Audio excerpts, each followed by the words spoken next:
in general, a lot going on with CalFresh. What exactly is going on here? Yes. So, due to the government shutdown, CalFresh benefits for November will not be funded. And they will not be funded until the government shutdown is ended and the government is reopened. And then those dollars that are issued to states and then issued by counties to recipients will then be able to flow. That's a semantic question for you because I've heard a lot of people say CalFresh benefits will not be funded for November, but it's also like it's paused. Also, like for can you tell me a little bit about the distinction between them being paused as opposed to saying that they won't be funded? I think people might hear different things when they hear that. Absolutely. No, that's good clarification. I think the term we've been using typically is delayed. As it stands right now, they will not go out in their normal issuance dates. Benefits are typically issued the first through the 10th of the month, and recipients know which date their benefits are going to issue on. They will expect those benefits to be issued normally, but due to the government shutdown, those benefits will not be issued again until the shutdown is ended, and those benefits will then be funded. So it isn't that folks will never get their November benefits. They will receive their November benefits once the government shutdown ends. It kind of begs the question, right? Have we been through something like this before? Because we've had other government shutdowns. So is this familiar territory for you? This is completely unprecedented. This has never occurred before. During the shutdown in 2019, the benefits were funded. This is the first time that benefits have not been funded in a shutdown situation. I guess on that end, I mean, what have the past few weeks been like for you? Very challenging. What we've been doing in our county and all the counties across California is preparing, with our staff and our customers for this situation, gathering as much information as we can, creating systems for communicating with the public and letting them know what is occurring as best as we can. We've put information on our website. Put information out through our social media accounts. We have put up signs in our lobbies. We have on our call center recorded messaging, letting customers know what is happening. This is a very challenging time for these individuals, the families and individuals that utilize these supplemental nutrition assistance program benefits through CalFresh. They really do need these benefits to afford nutrition for them and their families. So we understand how difficult this is going to be and are really trying to put out as much information about other resources families can go to. 211 is a great resource. Feeding the Foothills website is a great resource. We have a lot of um, uh, non-government organizations, community-based organizations that step up and provide services routinely. They're gearing up as much as they can. I think it's really critical in looking at this too, that if you are members of the public who have means and are doing well, to please consider going to those organizations and seeing what they need for donations and help. It isn't just that we cannot issue benefits as a county due to the federal shutdown. It's also that a lot of these organizations are facing shortages as well right now and really have limited resources too. So helping them out as much as possible would be greatly appreciated across the community. Now, we spend a lot of time in Sacramento County, and we've been looking at that through that lens for quite a while. But over in Placer County, obviously you're not necessarily small, but there is a bit of a size difference. Is Mhm. there anything unique in Placer County that you guys have had to accommodate for or try to hurdle over? I wouldn't say so. I think I think all counties are facing a very similar situation here. We have about 17,000 households across Placer County. That's close to 7% of our population are on CalFresh benefits. Really, that varies widely across counties, but the help that this provides is very similar, and the challenges people are facing with cost of food and the cost of living expenses currently, it's going to be very difficult for all of these families.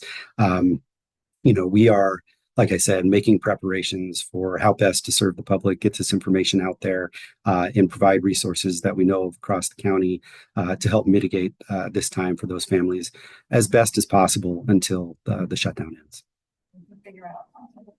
So one of the other things I want to mention here is that because I don't think everyone really connects the dots, especially when they're on the program themselves. Yeah, they may be talking with people at the county level, but the program itself is a CalFresh, and then you have the federal element of it. It is federally funded. You guys are the county. I don't know. It feels a bit like hands are tied to a degree, but what exactly can you guys do? Yeah, when it comes to the CalFresh benefits, that's 100% correct. Benefits are 100% federally funded. There is no available funding, both at the county level or at the state level, to issue these benefits. In our county alone, we issue $5.3 million of benefits a month, it's simply cost prohibitive for the county to fund those benefits.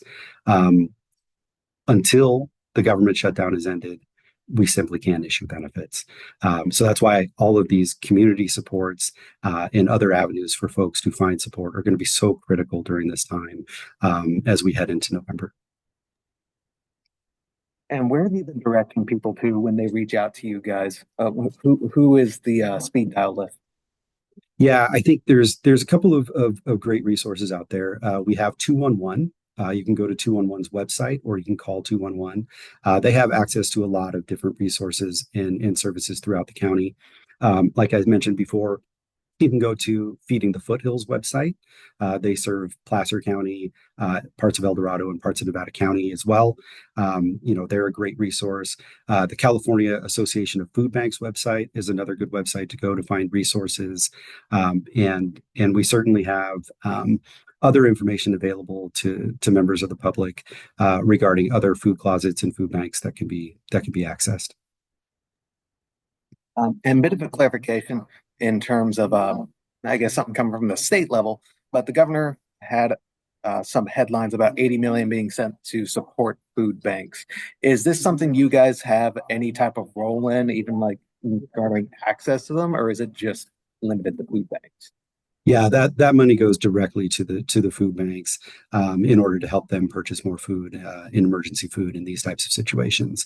Very thankful for that. I know our food banks are very thankful for that funding as well. And we've been in communication with a lot of these different community-based organizations that we work with, including Feeding the Foothills. They're gearing up as best they can to support folks, but again, it's going to be a challenge across the community to meet this need until the shutdown is ended and benefits are issued. And just one more question about the population that is on CalFresh right now in the county.